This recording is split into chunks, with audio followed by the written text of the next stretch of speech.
Alab ng puso, sa titik mo'y buhay. Lupang hinirang, luyang ka ng makinig. Sa manlulupi, di ka pasisiig sa katagaliman.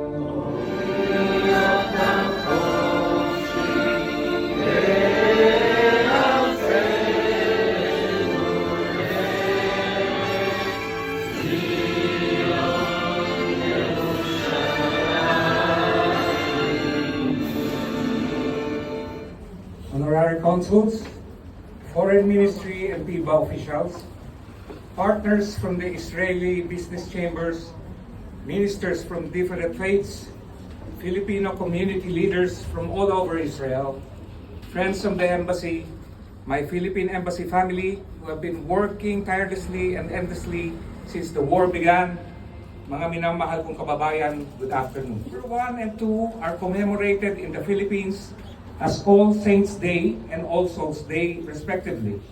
These 2 days are called Undas back home, when families visit the graves of their departed loved ones to remember and honor them. And so, we gather this afternoon as one family here in Israel to also pay our respects to 4 Filipinos who tragically lost their lives in the brutal massacres perpetrated by Hamas in communities in Saudi Arabia. We deeply mourn the painful loss of these innocent lives and express our deepest condolences to their bereaved families, loved ones, and friends. Paul Vincent Castelvi worked as a caregiver in Kibbutz Be'eri, one of the most devastated communities. His wife Joelle, supposed to be with us this afternoon, but she had spotting, so she's actually carrying their firstborn child, whom they have been waiting for 10 years. Also working in Be'eri was Grace Cabrera, who leaves behind a grieving husband and 3 young children, and she was among those found dead in the kibbutz the Hamas terrorists attacked. Angeline Aguirre was the first confirmed Filipino fatality of the Hamas attacks, and she was killed with her employer, whom she did not abandon till the very end. Lori Alacre was killed while visiting southern Israel during the day of the attacks, and she is unmarried. Lori has been working here in Israel for 17 years to support her family, especially the education of her nephew. They were not soldiers nor combatants. They were ordinary people going about their daily lives, working for the dreams and aspirations, and have loved ones who cherish and wait for them back home. Were brutally cut short, and their families now bear the heavy burden of grief and loss. In remembering them, we also condemn the violence that took their lives. Regardless of the circumstances, we must always reject violence and aggression perpetrated against peaceful and unarmed civilians. Work towards a future where all peoples can live in peace and security. My friends, we also pray for the immediate and safe return of Mr. Gillinor Jimmy Pacheco, a caregiver working in Kibbutz Niros, and Miss Noraline Babadilla, who was last seen attending a French party in Kibbutz Nirim. Jimmy and Noraline are also non-combatant civilians, and they should be released and returned to their families at the earliest opportunity by their captors. Let me also take this opportunity to say to our Israeli friends and Jewish brothers and sisters that we share your grief and anguish for those murdered on the 7th of October. We join you in praying for the release of those who are still missing. Most of the 30,000 Filipinos have faithfully chosen to stay here in Israel, despite the threat of a full-blown war. Filipinos who are hotel workers continue their work that now house over 200,000 displaced Israelis from evacuated towns and cities in the Gaza envelope and the northern border. Continue to care for their Saba and Sabta. Some of them, like Paul, Grace, and Angeline, died with their wards. Despite these heartbreaking stories, we are inspired by the story of Camille, who saved Savtanitsa and herself when Hamas invaded their home in Kibbutz Nerim. Camille gave her cash savings and mobile phone to the Hamas gunman, thus sparing her and Savtanitsa. Her courageous act reminds us of the wisdom inscribed in the Talmud, which says, "He who saves one life saves the entire world." Her story, together with the stories of compassion of other caregivers, the heroism of those who defended their kibbutzim, serve as inspirations in this dark and difficult time. I to particularly thank the immense generosity and commend as well the Bayanihan spirit shared by our kababayan, Philcom leaders, and members of Filipino communities, especially those who helped and volunteered, opened their homes as shelters, and gave out of their own volition. Your full cooperation is a most welcome gift as we navigate this crisis together. Please be on standby for more instructions and coordination with the embassy for the Philcom leaders.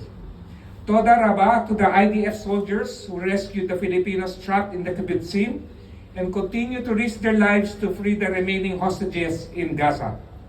We also thank the medical personnel who took care of our injured, as well as the Zaka volunteers who recovered the bodies of our dead. Toda Rabah to the various Israeli government agencies and even volunteer groups like the Bring Home Now movement for helping us weather this crisis. This morning, President Isaac Herzog and First Lady Michal met with my fellow ambassadors to personally convey their sympathies to the families of those who perished. Herzog also assured us that the Israeli government will do all that it can to bring our nationals home. May the souls of Paul, Gracie, Lori, and Angeline find peace in the arms of the Father, and may their memories be perpetual blessings. May those they left behind find the strength to carry on in the face of such an immense loss. May those who are missing be found safe and reunited with their families. May our hearts be filled with gratitude for the rescue. Let's also intercede for divine protection for our Filipino-Israeli IDF members, as well for all of us here in Israel. Thank you very much. Toda Rabah, maraming salamat. Let's keep the faith and keep safe. Bawat umaga, Panginoon, at ang iyong hatag. Kung kaya po, sa oras na ito, inaangkin po namin na ganda at mainam na bagay na pangyayari, O Diyos, ang iyong ilalan at ibibigay sa mga Pilipino at sa bansang Israel. Salamat po, O Diyos, at sinuwang po at ang lahat, ang bawat isa sa amin, ay sa iyo po naglalagak ng tiwala, humuhukot, Panginoon, ng lakas, at ang kinabukasan ng bawat isa sa amin, lalo na po ang bansang Israel at ang mga Pilipino, inilalagay po ito sa iyong makapangyarihang kamay. Sa pangalan ng aming Panginoong Jesucristo, ang Diyos na sumasalangit, נשמתו אדוני ונחלתו וינוח על משכבו בשלום. When all the sea is burned and ashes when I close my eyes, I'm only night, I'm only night. Where there is darkness, light. Lord, Make me an instrument of your peace. Where there is sadness, joy. Lord, make me an instrument of your peace. All my life I've been waiting for, and I've been praying for the people to say that we don't wanna fight no more. There'll be no more wars, and our children will play one day, one day, one day, one day, one day, one day. About win or lose, we all lose when they feel the souls of the innocent, blood-drenched men keep on moving on the water, stay raging. In this maze, you can lose your way. Your way, it might drive you crazy, but don't let it phase you. No way, no way. Sometimes in my tears I drown, I'll never let it get me down. So when negativity surrounds, I know someday it'll all turn around, because all my life I've been waiting for, I've been praying for the people to say that we don't wanna fight no more. There'll be no more war, and our children will.